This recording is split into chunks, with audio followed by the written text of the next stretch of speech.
Well, the documentary, again, is structured on Deandra's life, and the educational part is to make people more aware of the syndrome.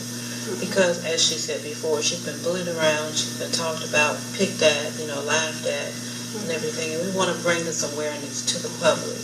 And we also want to make sure that the public knows that Deandra is open for open public speaking, because that's her dream, that's her desire. Just because she's disabled doesn't mean that she can't do anything. The documentary is to bring forth her potentiality, to let them know that she is a cut above and she can do anything. We can feel that. Right. I mean, just a powerful speaker. She's very powerful. Very powerful. And she's been on talk shows before with her record. She did a CD. Let's hear about the record, and about your talent and passion as a recording artist. Oh yeah. Well, the record. Let's see what inspired me. It was all about, I would say, the movement of this condition, I would say. Mm-hmm. So, yeah, the movement is basically just about the overall journey and what it does to people living with this on an everyday basis. Mm-hmm. And it's like it tells it's like a story or like a beginning point, and then an end. And it basically just represents, our struggle and what we go through. We like warriors. Right. Yes. So, can you give us a sample? A little piece. Yes, I can. Okay. Do we need the beatbox or anything? I think I remember some of the words. Yeah. All right. Whenever you're ready. Okay.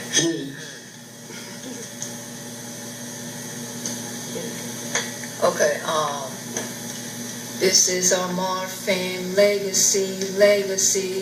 This is our Marfan legacy. This is our Marfan legacy. The story about how our journey became to be. Like gravity, we didn't fall too far from the tree. It was just out of the sea. Holy luck, as you can see, our divine intuitions, not too short of history. Tall statues of us dancing in the sea. I think fate of destiny, worshiping our Creator for giving us a chance to breathe. Yes. Let's see. And I can only hope that, one more line, I can only hope that something like da da da da da da da da. Well, we can see you're a writer as well. Yeah. Right? Yes. You're an excellent writer. Yes. Yes. Are you working on any writing projects? Or? Not at this time, no. Okay. Well, Can I add to that? She did this round about 18 years old. She's 26 now. Okay. And she was in that mode. Right. But then the surgeries kind of got her, she got away from it. And she said, well, I think I want to take my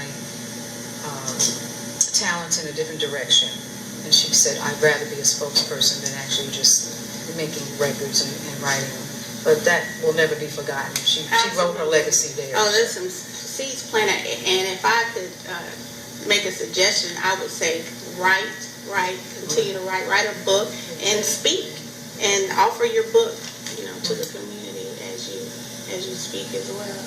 She does have plans, aspirations for doing a one-woman stage play.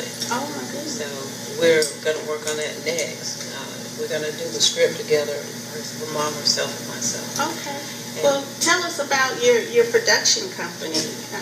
Well, my production company is a non-profit production company. Speak up just a little bit more. My production company is a non-profit production company. I write a lot of gospel plays and I do a lot of fundraisers for churches and organizations, and we do that to help the community out as much as possible. I get a lot of untalented people and make them into talented people, by pulling them from the neighborhoods and the communities and everything and giving them a voice, giving them a face, in the place, and let people see how talented they really are. So that's what I'm about. I write plays. I'm a lyricist myself. I'm also a radio host myself. So I'm busy all the time when I'm not writing. Okay. Well, can you share with us about the books that you've written?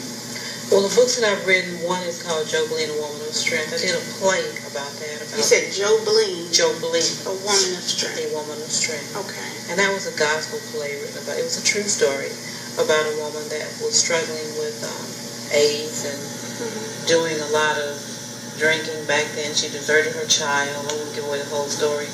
But it's a drama thing. It's a life story about a woman who was just insecure with herself.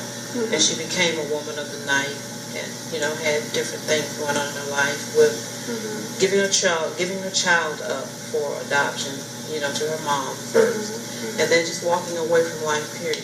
She became a drug addict and she was just out there for a long time. Right. So she became endowed with the faith that she knew that God could bring her back. So she started praying, she got involved in the church, and she got back on track again. That's what that's about, a little short story. Excellent. Thank you. And the other books? Well, Dolores is a horror story. It was something that was like a fairy tale at one time when I was a kid. It's about a witch. And again, it's a gospel-based book about how strong your faith is and how you can fight demons just by believing in God and having that strength to move on. That's what it's about. It's about a family that moved from one place to another, and they were haunted by this apparition who was trying to take this little girl over. That's Dolores. And all these books are available on Amazon.com. Okay. And the other books, the Cassie Johnson story?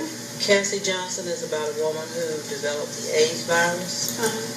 And she was out there herself. She was a woman of the night herself. And she didn't know exactly which turn she was going to go. And, through child molestation from her family and people in her family, I'm not at liberty to really talk about that much without her permission, but it's a very dramatic book about a woman that struggled.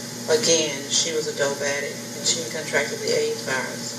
And her life has been a living hell ever since. She's on a better track, a pathway in life, but that book is also available on Amazon.com. Okay, and so that people will be able to find